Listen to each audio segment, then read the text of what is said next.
Faites de moi de la bonne politique, je vous ferai de la bonne économie.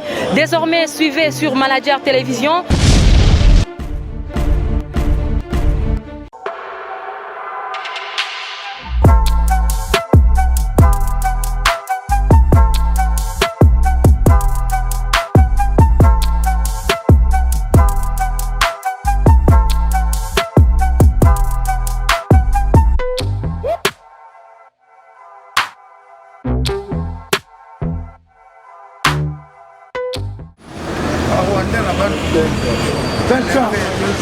Barwandeo bakote na bangombe na bandundu bakendewo bisika bazawa na nzela ezate. Il faut d'abord tozo mbongo tosalela bato ya kote wana nze po tokota siko na zamba wana tobanda koidentifie bango wapi bango bazawa wapi toyokani mais nyonso wana mes chers amis ezosenga mwa temps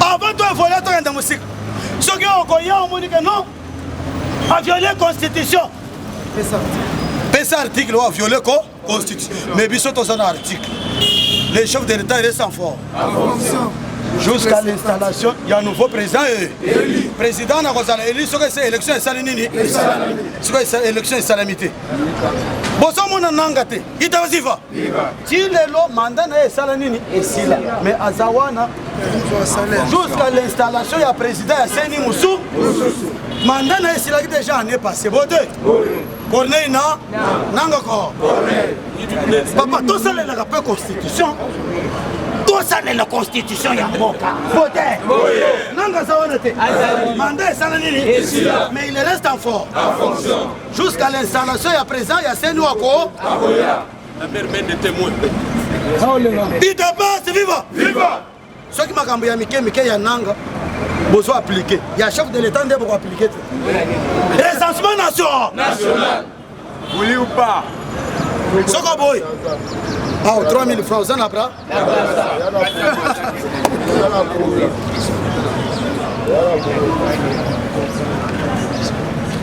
au pire petit nanga au pire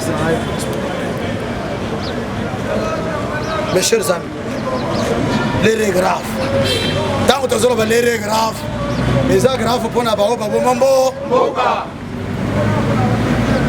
les grave les grave pour bao babo tout le peuple congolais bolingo na les grave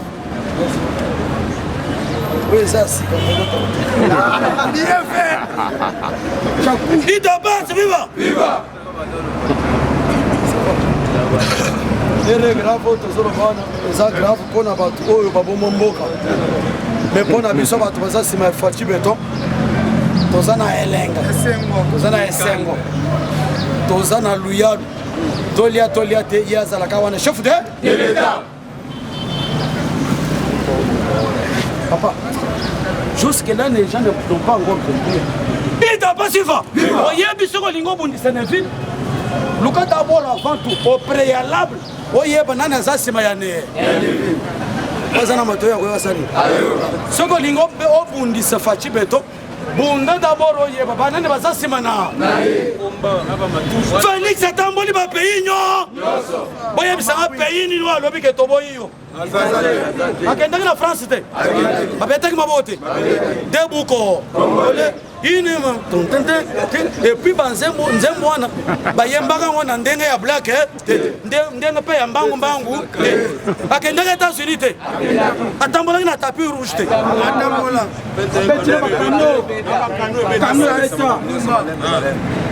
akendaki na Allemagne te atambolaki na tapis rouge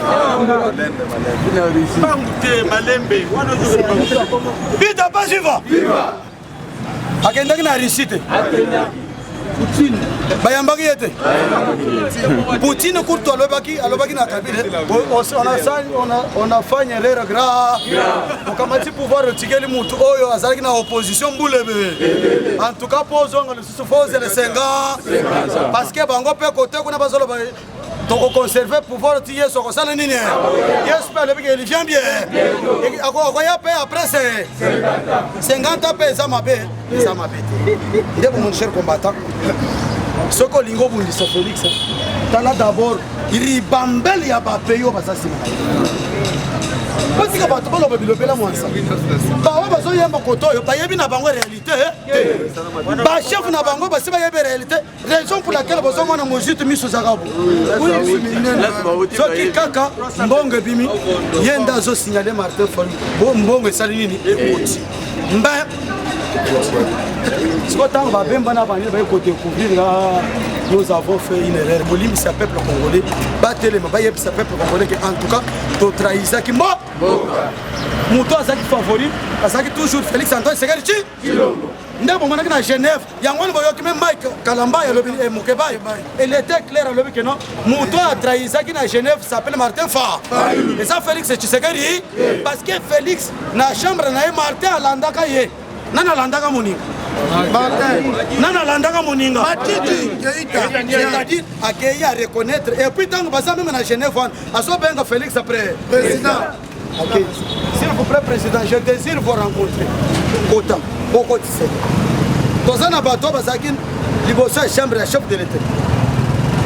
Chef de l'État, beaucoup de c'est honorable Martin Fayulu.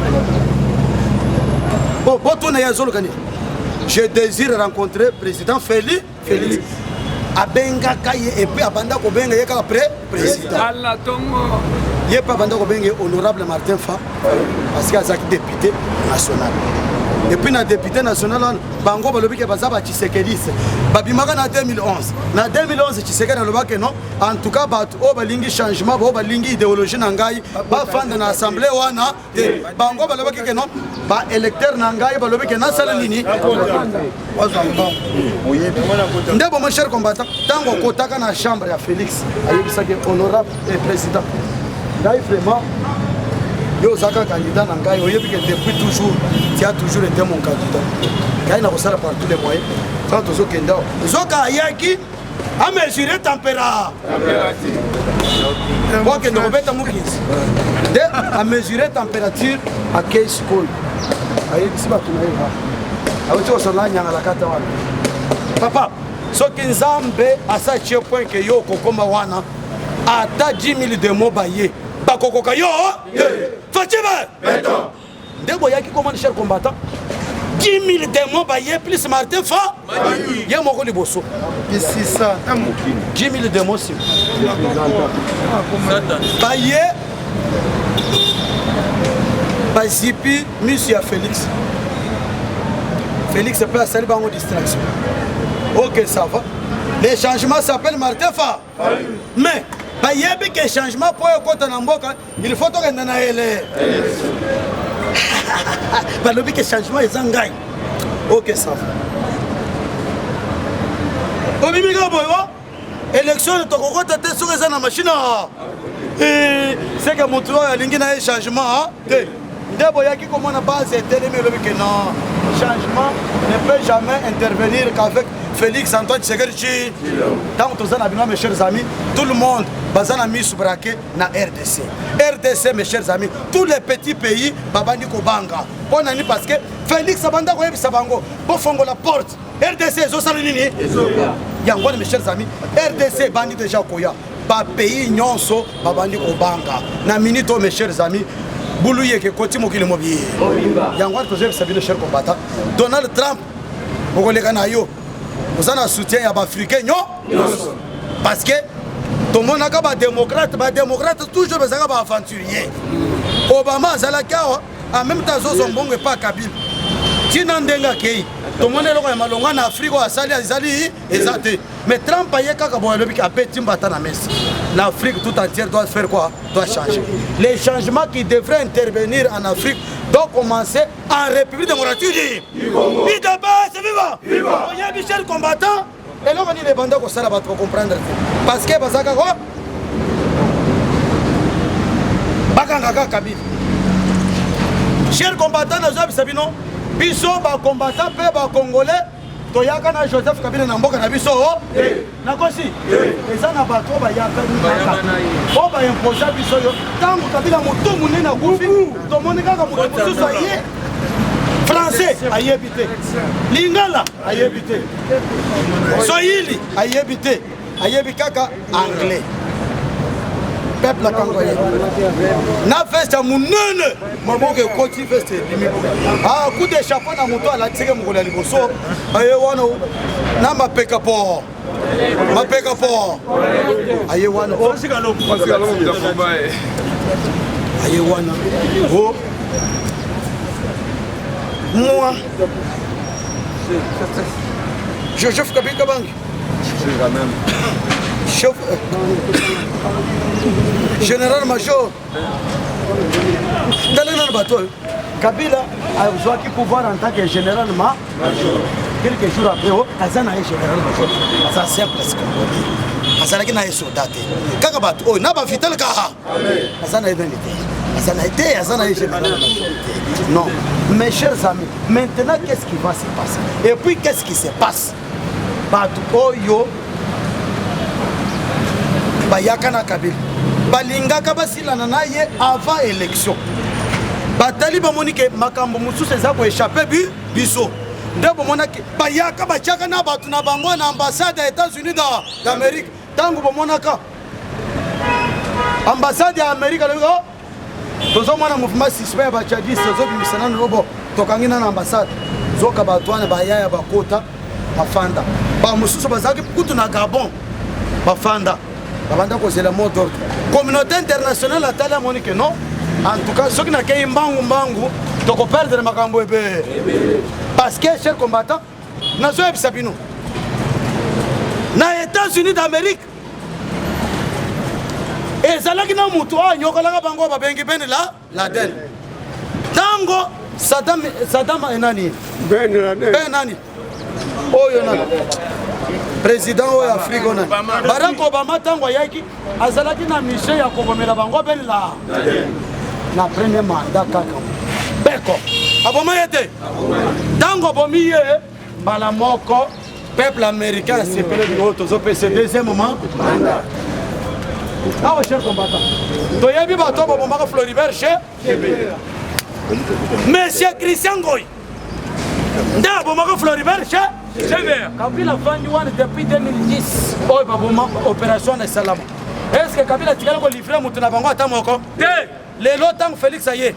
Christian Goy na Selemba we. Wow. Siko États-Unis d'Amérique mobimba. Tango na zolo ba bande ko na ba so yo kanga bien. Ba o nyoso ba bengi ngalo coup de chapeau général Neville azobeta masolo na terrain. Général Neville abanga kamutute malgré nazo vivre na insécurité la plus totale mais biso to s'entendre que pas nani sama ndebo moni cher combattant batuwana tango ba moni siko chef de l'état Félix Antoine Tshisekedi Tshilombo premier geste na ye parce que États-Unis d'Amérique ya banda ko banini avant tout ça la makambo nyonso avant tout ça la ba geste nyonso nous voulons d'abord voir les signaux forts les loba signaux forts étaient ba DG bazokanga mate ba directeur de cabinet bazana prison te ba Jésus nunsa bazakuna te ita pas suivant le loy Christian Goy kangami te akola ba makambo ebe nani ngo atindi abo me Floribert chez coup de chapeau na vient na biso kalala o azalaka chauffeur ya Daniel Mukalai asana maboko ya communauté internationale yende kutunde a livrer ba secret ebe Kabila umukama mukamate. Ici la chef combattant. Makambo zebele na koloba makambo ebele te nazo bomba mais ngai information nezo utaka kuna di banda ya mboka. Bokola mususu. Ita ba jiva. Ba toi na kuto ba bien. Général Mosalo Zosala. To repère son numéro ya Antonio Guterres bosolo na live. Metango na kosola na yebisi boko ndimate. Esa lokola tango tolia kere moko na Jean-Marc Kabunda kabunda. Tozoli ya fufu. Soki na yebisi bine toliaki na yo fufu. Ah, Joana sana ba fufu. Alors chers combattants, mboka na biso oyo tokomisi ko na phase. Oyo batu nyonso bazozela le changement. Il dépasse, viva! Viva! Bamba! Chers combattants, lokola babomi déjà, lokola. Lokola chers combattants, masolo yo c'est ça déjà possible. Lokola chers combattants, basali par tous les moyens pour que batu oyo ba commanditaire ya mutu oyo ba bengi Floribert Chebeyo akufaka. Batu na baza déjà alors batu bazaki ba commanditaire ya liwa ya Floribert Chebeyo. mes chers amis bozomona tant toza na binoa bato wana nyonso babandi sikoyo minene moi pourquoi parce que bamoni que chef de l'état a accomplir ba étape nyonso mondele apesi ye tant tozali na binoa mes chers amis mandat ya mibale eza déjà acquis bote wana déjà pour na mandat mais pour na partenariat entre Félix Tshisekedi na États-Unis d'Amérique boyebi nombre d'années o bango ba signé yo yebi yango ozobundisa pona nini bamba nde bozomana cher combattant tozali na bino bato wana bakopola mpe bakopolaka kaka mpe bakosalaka nini kopola mpona parce que politique ya Félix bayebi yango merci beaucoup mes chers amis général Nefi Lilunga 084 0 96 96 45 général Nefi Lilunga 084 0 96 96 45 merci na diaspora nyonso na bao basoutenaka biso moralement physiquement financièrement peut-être bien que tozwaka te mais baoyo bamesana kopesa biso moral kaka ntango totindaka numero bino bozotinda biso bafleur otindi biso bafoto ndenge ofandi na salon botikaka mpe biloko wana bosoutenir nde mosala tozosala na terrain merci beaucoup merci papa yaya bosepela mpona masolo lobi balider ya FCC bakimaki Gombe mpona nini makambo ebebi na Braza pembeni ya mai na bafrontiere eloko nini ezoleka lelo ambassadeur amer aza wapi aza na este kuna na bangala basala mosala nini mpo basilisa nde ebola esala fe na kati ya Congo papa président Félix Antoine Tshisekedi Tshilombo béton déboulonnement biki rouge mpo na ye aza solution mpo na peuple congolais aza Moïse aye mpo akotisa biso na Kana ye nde azalaki Josué akotisi biso sikoyo na Kana baverte yango oyo papa basango tozoyebisa bino tokebisa bino oyo bosalaki na directeur ya Kabila ancien directeur bokutanaki popo oyo bozosala mpo na informe seni na maye uo eloko bozosala lelo na Gombe kuna ekesimba te